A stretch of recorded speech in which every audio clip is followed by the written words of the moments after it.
Exclusive reporting from NBC News linking a Chinese spiritual group footing the bill for some of the biggest pro-Trump advertising on Facebook. The Epoch Times has spent more than $1.5 million on 11,000 pro-Trump advertisements in the last 6 months alone. Put that in perspective. That is more than any organization outside the Trump campaign itself, even more than most Democratic presidential candidates have spent on their own campaigns. Joining me now, the reporters who broke this extraordinary story, NBC's Ben Collins and Brandy Zarazny. I'm going to start with this. What? Yeah, it's wild. I know, it's a very wild story, but here's the deal. So there's this group called Falun Gong, and they run this thing called the Epoch Times. If you are based on ad targeting, if you're over 50 on Facebook, you probably got one of these ads. In fact, you may have gotten them in the mail. They send out physical mailers talking about the deep state and talking about how Hillary Clinton is part of a cabal sort of taking over the government.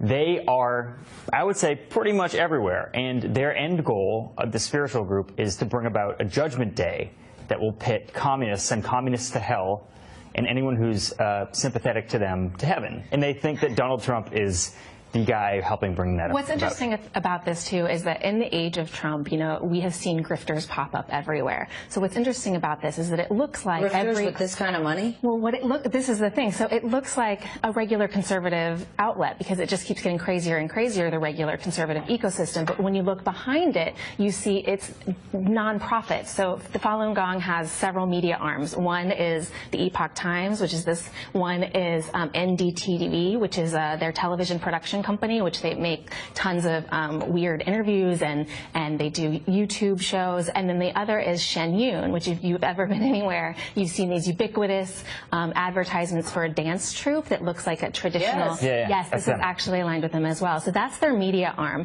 and they represent Epoch Times as the new conservative player on the block. But really, this is a decades-old media arm of a anti-Chinese government propaganda outlet. What does Facebook have to say about this? Let's say we looked at a different industry. Let's say this was investment banking, and some foreign company that you didn't know calls up and says, yep, I want to do a massive transaction with you and pay you millions of dollars. The bank would have to say, we're going to do a deep investigation in know your client before I take your money. So Facebook? Yeah, it's a really good point. And we've thought about this too. All of this dark money, we don't even know how they're getting the money, right? We investigated this for 5 months. We still don't really know where this money is coming from. And what does Facebook say? They don't have an answer to this sort of thing. Facebook has the ad space. Like they really react to negative press. So if we say, look, this is a violation of your advertising policies, then Facebook will usually bat it down. Facebook has, if you look at their ad archive, they have batted down a lot of the Epoch Times advertisements. But generally, overall, they accept pretty much anybody who's willing to come to the table with money. The shift began in 2016, and we're seeing it kick up again. Is it because of the election? Oh, it's definitely because of the election. And this is not going to stop. This is when there are large political moments, they step up. In fact, after the Mueller report dropped, that week afterwards, they were a top 10 advertiser in all of Facebook. Not political advertiser, we're talking about advertiser. Like ExxonMobil was next to them in this list. Is there any coordination or acknowledgement with Brad Parscale or President Trump's re-election campaign team? I think, again, what we're finding is that the Trump campaign will align itself with whoever's willing to pay and put eyeballs on its message. So they have, Laura Trump had an interview, a 40-minute interview, the president's daughter-in-law, with one of the editors with the senior editor of the Epoch Times in Trump Tower recently. They were at CPAC interviewing everybody from Candace Owens to sitting congressmen.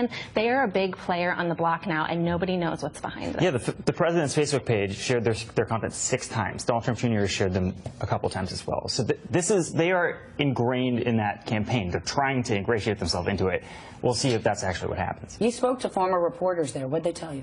Well, so that was really interesting. So usually the people that are working there are just Falun Gong volunteers. So they're people that practice the religion or the spiritual movement, and they also work for the paper. That's part of their spirituality. They have to volunteer their time there. But in 2016, the Epoch Times did a really interesting thing, and they decided to hire from outside. So they brought in 7 new reporters that didn't practice. They put them in a locked room away from the rest of the newspaper staff, and they had them churn out articles. So one of the former reporters said that it was almost like a Russian troll farm.